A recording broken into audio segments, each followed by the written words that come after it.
Welcome everyone. Tonight we have a special treat. We got a new weld machine to try out. I'm not going to delay any longer, and here it is. So, y'all are wondering probably why I have this, and I'm about to tell you. So, I don't know, maybe a month and a half ago, Forney reached out to me and more or less wanted to send me some equipment to try out, and that's what we're going to do tonight. So, a little bit of backstory. A month and a half ago, they reached out and said they would like me, if I was willing to more or less try some of their products. And after, going back and forth talking about certain things and so on, I finally felt confident in saying, hey, I would be happy to try it out more or less. So, anyhow, let's talk about it a little bit. So, if you guys have a local hardware store, chances are most of them are going to carry Forney products. I mean, they've got all kinds of stuff, consumable products, grinding wheels, they're a provider for welding accessories. So they're a well-known name. These machines, I'm not going to get into detail because what we're going to do tonight is we're more or less introducing it, and we're going to be making a few welds with it, just trying it out. But I do want to go over it and just kind of give you guys a rundown. So if you want to skip ahead to how bad my welds look, go ahead, skip ahead. But anyway, for those who want to stick around, I'm actually pretty excited about this, to be honest. 2 months ago, honestly, I didn't even know Forney had this kind of equipment. All I knew them for was more or less they might have some gloves. They've got flap wheels, grinding wheels, that kind of stuff. I didn't know they had these machines. So this is a 220 MP 220 multi-process. It does MIG, lift arc, TIG, and stick. So it's a newer product. You can see right there, Colorado. Now I'm not 100% sure. There are some Chinese parts in here, but I think they are assembled in Fort Collins, Colorado. Again, I'm not 100% sure what's what, but we're here to check this machine out. So, nonetheless, let me get this thing plugged in so we can actually see it. So, one of the first things right off the bat that I noticed about this machine, this power cord. I think this is like a 15-foot long power cord. It's awesome. I mean, I've got an extension cord out here because I just have an extension cord, but check this out. That's pretty awesome right there. So that's first thing. I know some people hate this. I really don't mind it. I mean, I think I would prefer it to be on the front, but it doesn't really matter to me. But let's turn this thing on. Pretty simple. 2 knobs here. This one's ears. Let's go here first. So we're on stick. There's MIG. Then we've got lift arc, TIG. And I don't know if you can hear this, but it's a very nice display. Very nice knobs. We're gonna be trying out stick first, I think. So anyhow, I really like it. Maxes out at 200, down to 10 amps on stick, and we'll go along as we'll figure it out as we go along. But I think we're gonna start off at about 90 amps, give or take. So we'll start there. Let me go show you guys more or less some of the products as well. So this is the hood. Have not used it yet, but hey, how you doing there? But it takes the standard, I don't know what size they are, but they are standard lens in the front, and then there is a different clear lens in there as well, but it's got shade range, delay, just like every other hood. Nice viewing window. I don't know if you can kind of see, but quite a big viewing window. Nice there. I picked this up. This is 030 30,000 wire we're gonna run in the MIG. But here's another thing that also impressed me. So first let's start with the ground clamp. I mean, it's got a lot of power to it.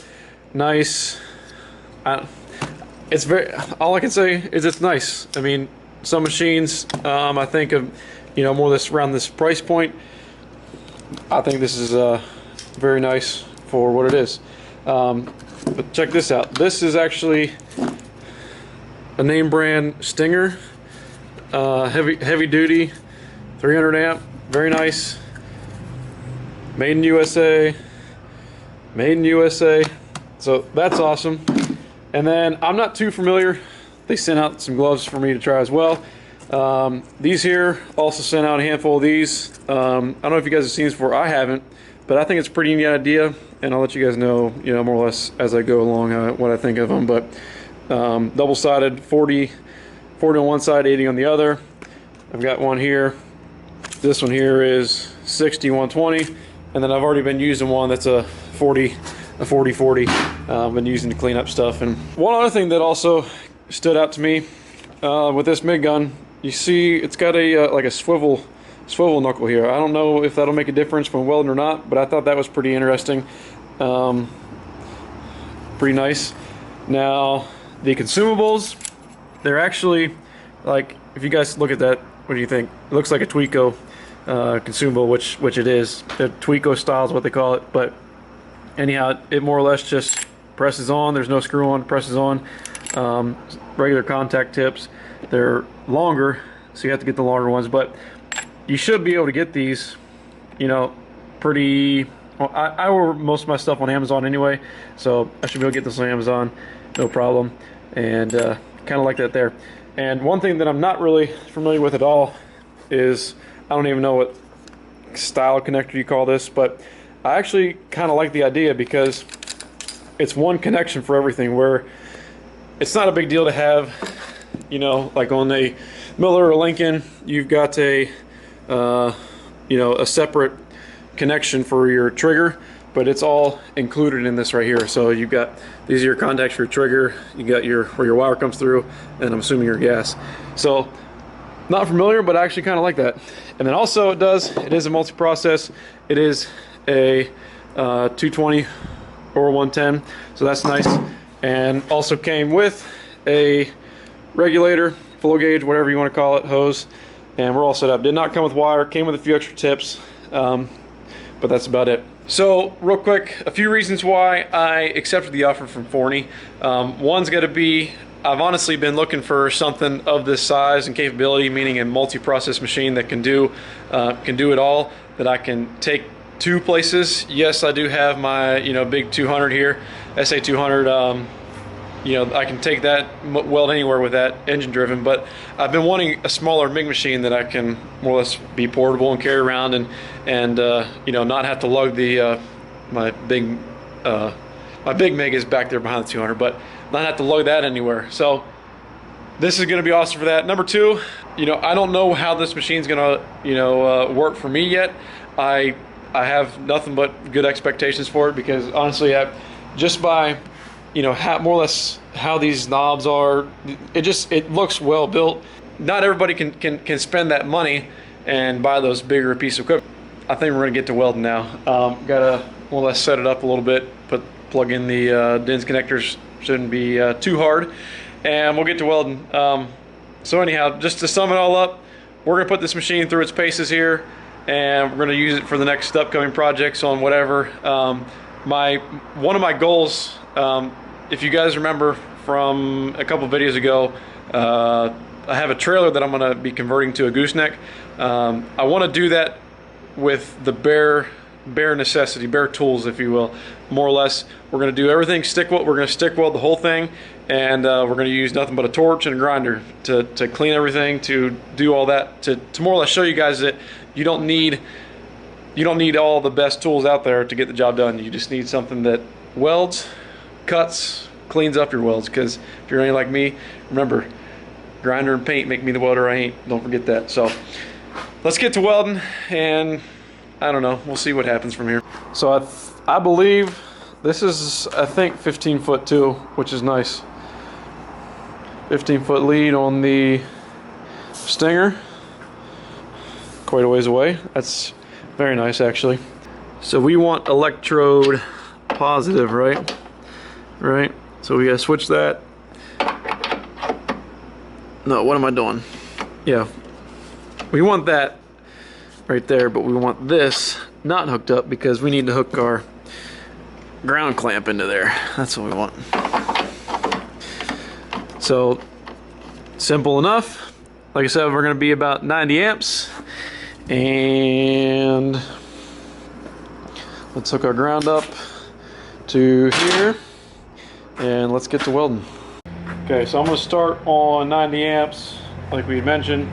I'm going to start with some 3/32 7018. These gloves are going to take a minute to break in, but anyhow, let's try it out. Let me make sure I don't have to set this hood up for any. Alright, hopefully there's a battery in it.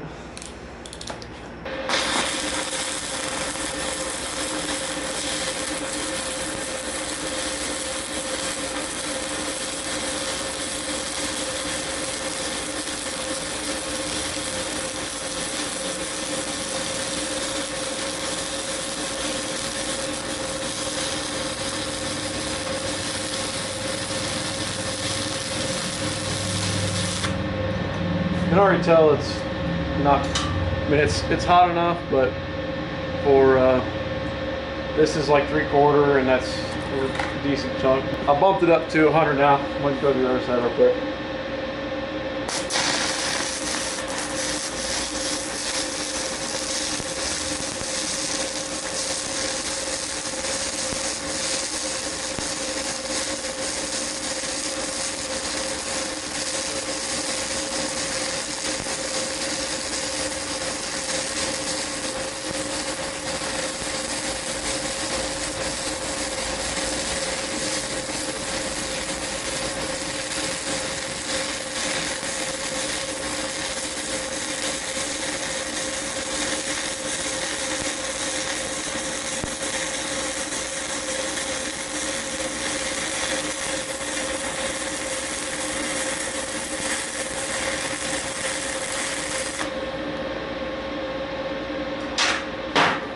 Better.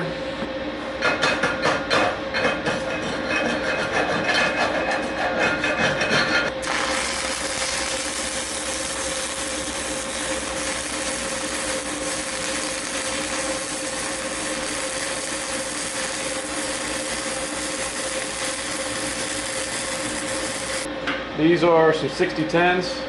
I don't know if this machine will run 6010 or not.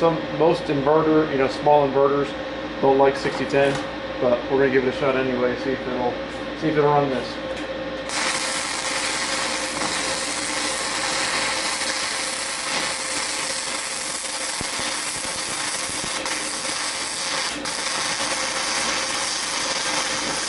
So honestly, that was actually really well. You guys know, like 6010, 8010. I don't know if you guys, it's a pipeline rod, if you want to call it that. But 8010 especially, you've got to kind of long arc it to keep it going. And I was able to actually, I mean, it ran good. Those rods are pretty old. It's going to look bad, but it actually kept the rod going. I could pull it away, long arc it a little bit, and it actually did really well. That's actually kind of surprising to me.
So one thing about this, I believe in the brochure, it's a 12.5 foot gun is what the manual claims. The main ports there. Once that gets started, start tightening that down. Okay, we're gonna switch to MIG. There we go. I don't know, say something like that. We're gonna be welding 1/8 inch. We're welding 1/8 inch plate. So let's start with that. Figure it out. So it does take a 10-pound spool. I think we gotta switch this out though. So yeah, so that other side's knurled. We want the smooth side. So that's what we want there. Again, we want electrode positive. So the lead coming out of there, going to the positive side. Wire is in. Put it up in there a little ways, tension it down, and then I realized that there is this chart in here. So we'll, let's just say, let's see here, 30 thousandths the top one. We're gonna be running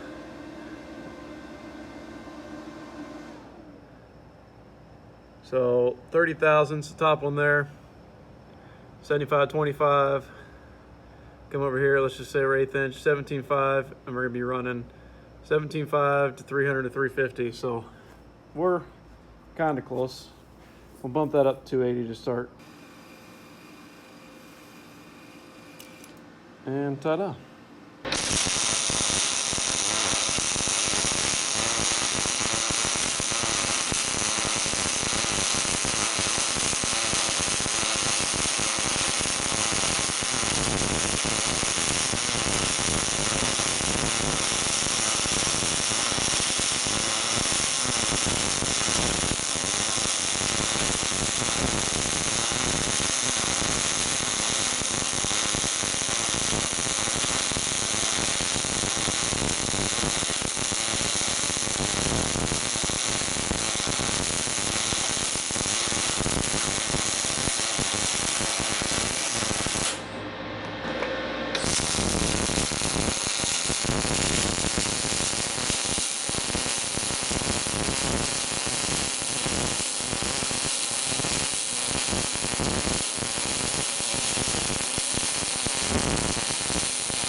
So to show you some of my dorky welds, there's the 70-18 uphill. Not too bad. The MIG uphill didn't turn out. I changed settings halfway through, and I just there's a lot of spatter, it seems like to me, but I don't run 30 thousandths wire, nor do I normally run stuff, you know, Hobart wire from Tractor Supply. So I probably need to fine tune and play around with it a little more to figure it out. But anyhow, it welds good. That's the stick, 70-18. Can't tell, but it does run. I'm gonna get some fresher rods and try the 60-10 again, maybe some 80-10. And like I said, I think the reason it has a lot of spatter is because I don't have it set right. I'm not familiar with 30 thousandths wire, but this was the pulling the puddle right there. And that was me pushing the puddle. So it'll weld. It sure will weld. So look forward to seeing this in a bunch of upcoming videos. I'm actually pretty excited to get to use it on the trailer project, because that way I don't have to hear my machine run the whole time. I can just drag this out here with a little bit of extension cord and plug it in and get to stick welding. So, and thanks for watching, everyone. Hope you guys enjoyed it, and I hope I made some sense. Sorry to bore you guys to death. This is probably a very lengthy video, but anyhow, thank you for watching. We'll see you all on the next one, hopefully real soon.